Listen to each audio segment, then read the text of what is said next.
Leg স্টাম্পের বাইরে pitch করা বলে সুইপ শট খেলতে গিয়ে মোহাম্মদ মিঠুনের স্টাম্প ছত্র খান। দেশসেরা কোচ মোহাম্মদ সালাউদ্দিনের ছেলে চায়নাম্যান সান্দিদের ঘূর্ণি বুঝে ওঠার আগেই উইকেট ভাঙল মিঠুনের। বাবার দলের বিপক্ষে খেলতে নেমে বাজিমাত ছেলে সান্দিদের, যাকে বলে বাপ বেটার লড়াই আর কি। বলছিলাম দেশসেরা কোচ মোহাম্মদ সালাউদ্দিন ও তার বড় ছেলে সান্দিদের কথা। বাবার দল প্রাইম ব্যাংক ক্রিকেট ক্লাব একাডেমির বিপক্ষে গাজী টায়ার্সের হয়ে অভিষেক হলো সান্দিদের। ছেলে প্রতিপক্ষ দলের হলো সালাউদ্দিন নিজ হাতে অভিষেক ক্যাপ পরিয়ে দিলেন। অভিষেক ম্যাচে সান্দিদ বল হাতে চমক দেখালেন, যদিও শুরুটা ভালো হয়নি। প্রথম 2 ওভারে দেন 21 রান। সঠিক জায়গায় বল পিচ করাতে পারেননি, এতটুকু বয়স তাই হয়তো নার্ভ ধরে রাখতে পারেননি। কিন্তু চ্যাম্পিয়ন বাবার ছেলে বলে কথা, কিভাবে ঘুরে দাঁড়াতে হয় সেটা ভালোই জানা। 3 নম্বর ওভারে এসে দিলেন মাত্র 3 রান। পরের ওভারে এসেই অভিজ্ঞ ব্যাটার মোহাম্মদ মিঠুনকে বোকা বানালেন। সুইপ শট খেলতে গিয়ে চায়নাম্যান সান্দিদের ঘূর্ণি বুঝে ওঠার আগেই ভেঙে গেল মিঠুনের স্টাম্প।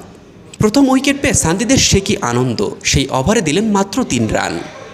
মিঠুনকে বোকা বানিয়ে থামেননি সান্দিদ। শেখ মেহেদিও সান্দিদের পাতা ফাঁদে পা দেন। উপায় না পেয়ে অসহায়ের মতো পয়েন্টে ক্যাচ তুলে দেন। প্রথম 2 ওভারে 21 রান দেন সান্দিদ, পরের 4 ওভারে দিলেন মাত্র 20 রান, নিলেন 2 উইকেট।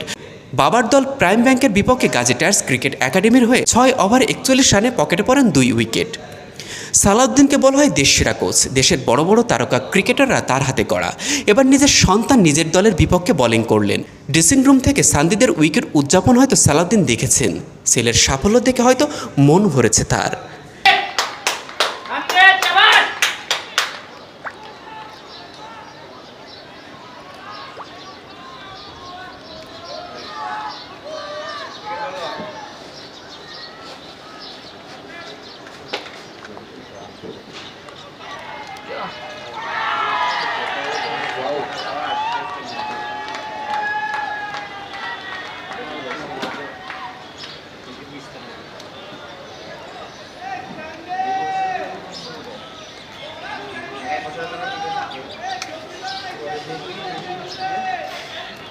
কি করলাম আমি? আমি সাইড স্ক্রিন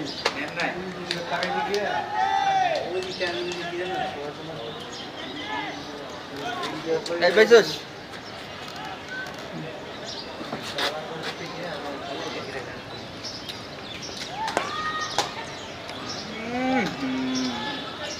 কিটারে